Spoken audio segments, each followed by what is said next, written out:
The Ballad of Boh Da Thone by Rudyard Kipling. This is the ballad of Boh Da Thone, erst a pretender to Theebaw's throne, who harried the district of Alalone. How he met with his fate in the V.P.P. At the hand of Harendra Mukerji, senior Gomashta, G.B.T. Boh Da Thone was a warrior bold.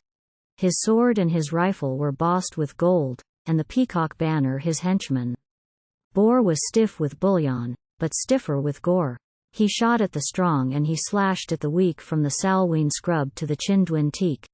He crucified noble, he sacrificed mean. He filled old ladies with kerosene. While over the water the papers cried, the patriot fights for his countryside. But little they cared for the native press, the worn white soldiers in khaki dress, who tramped through the jungle and camped in the byre, who died in the swamp and were tombed in the mire, who gave up their lives, at the Queen's command, for the pride of their race and the peace of the land. Now, first of the foemen of Boh Da Thone was Captain O'Neill of the Black Tyrone, and his was a company, 70 strong, who hustled that dissolute chief along. There were lads from Galway and Louth and Meath who went to their death with a joke in their teeth, and worshipped with fluency, fervour, and zeal the mud on the boot heels of Crook O'Neill. But ever a blight on their labours lay, and ever their quarry would vanish away, till the sun-dried boys of the Black Tyrone took a brotherly interest in Boh Da Thone, and, sooth, if pursuit in possession ends, the Boh and his trackers were best of friends. The word of a scout, a march by night, a rush through the mist, a scattering fight, a volley from cover, a corpse in the clearing, the glimpse of a loin cloth and heavy jade earring, the flare of a village, the tally of slain in. The Boh was abroad on the raid again. They cursed their luck, as the Irish will. They gave him credit for cunning and skill. They buried their dead, they bolted their beef, and started anew on the track of the thief till, in place of the Callans of Greece, men said, when Crook and his darlings come back with the head. They had hunted the Boh from the hills to the plain, he doubled and broke for the hills again. They had crippled his power for rapine and raid. They had routed him out of his pet stockade, and at last, they came, when the daystar tired, to a camp deserted, a village fired. A black cross blistered the morning gold, and the body upon it was stark and cold. The wind of the dawn went merrily past, the high grass bowed her plumes to the blast. And out of the grass, on a sudden, broke a spurtle of fire, a whorl of smoke, and Captain O'Neill of the Black Tyrone was blessed with a slug in the ulnar bone, the gift of his enemy Boh Da Thone. Now a slug that is hammered from telegraph wire is a thorn in the flesh and a rankling fire. The shot wound festered as shot wounds may in a steaming barrack at Mandalay. The left arm throbbed, and the captain swore, I'd like to be after the Boh once more. The fever held him, the captain said, I'd give 100 to look at his head. The hospital punkas creaked and whirred, but Babu Harendra, Gomashta, heard. He thought of the cane brake, green and dank, that girdled his home by the Dhaka tank. He thought of his wife and his high school son, he thought, but abandoned the thought of a gun. His sleep was broken by visions dread of a shining Boh with a silver head. He kept his counsel and went his way, and swindled the cartmen of half their pay. And the months went on, as the worst must do, and the Boh returned to the raid anew.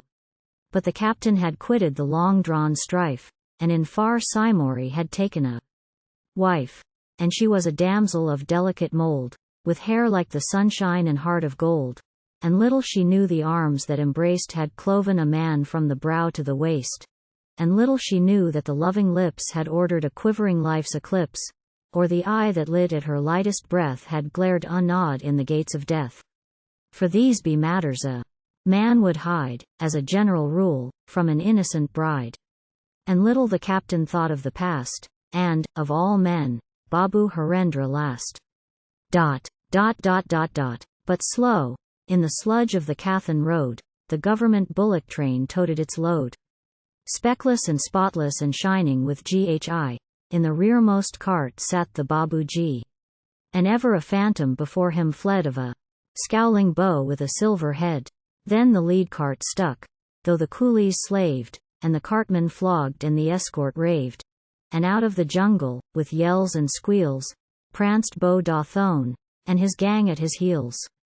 Then belching blunderbuss answered back the Snider's snarl and the carbine's crack, and the blithe revolver began to sing to the blade that twanged on the locking ring, and the brown flesh blued where the bayonet kissed, as the steel shot back with a wrench and a twist, and the great white oxen with onyx eyes watched the souls of the dead arise, and over the smoke of the fusillade the Peacock Banner staggered and swayed. Oh, gayest of scrimmages man may see is a well-worked rush on the G.B.T. The Babu shook at the horrible sight, and girded his ponderous loins for flight. But fate had ordained that the bow should start on a lone hand raid of the rearmost cart, and out of that cart, with a bellow of woe, the Babu fell flat on the top of the bow.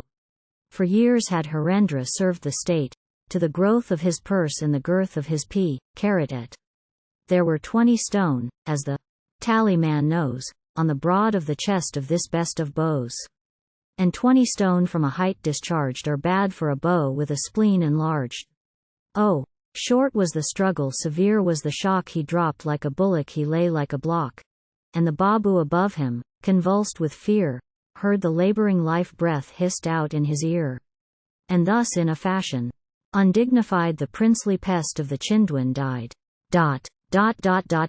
Turn now to Simori, where, lapped in his ease, the captain is petting the bride on his knees, where the wit of the bullet, the wounded man's scream are mixed as the mist of some devilish dream forgotten the sweat of the shambles where the hill daisy blooms and the grey monkey gambols, from the sword belt set free and released from the steel, the peace of the Lord is on Captain O'Neill.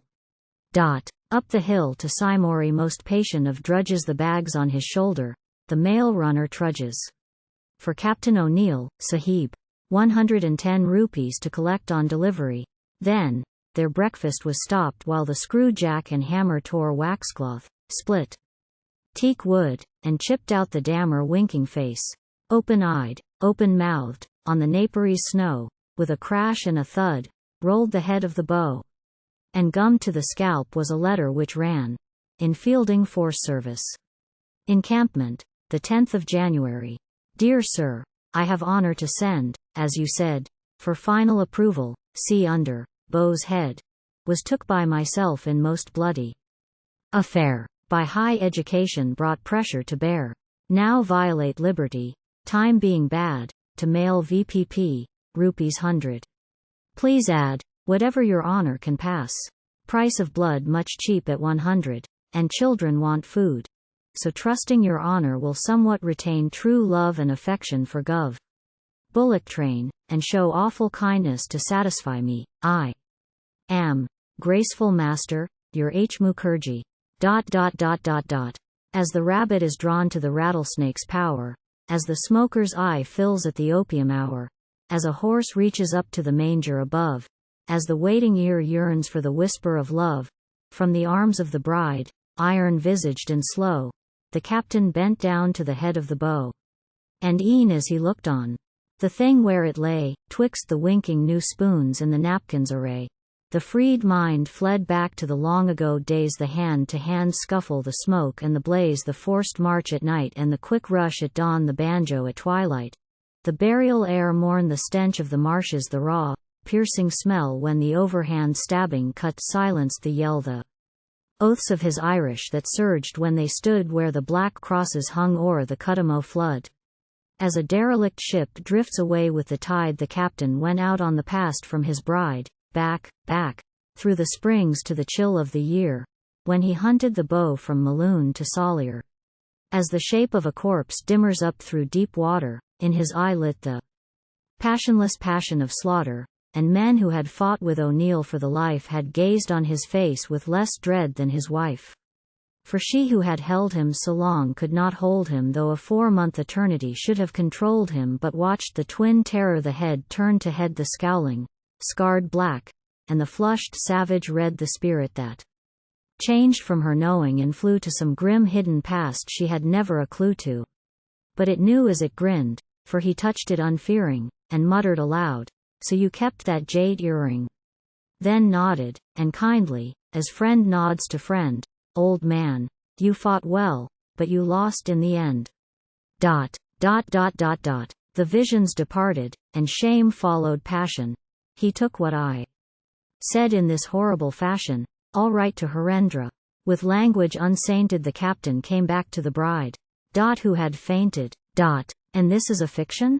No. Go to Simori and look at their baby. A 12-month-old houri. A pert little Irish-eyed Kathleen Mavernan. She's always about on the mall of a mornin', and you'll see, if her right shoulder strap is displaced. This gules upon argent, a beau's head, erased.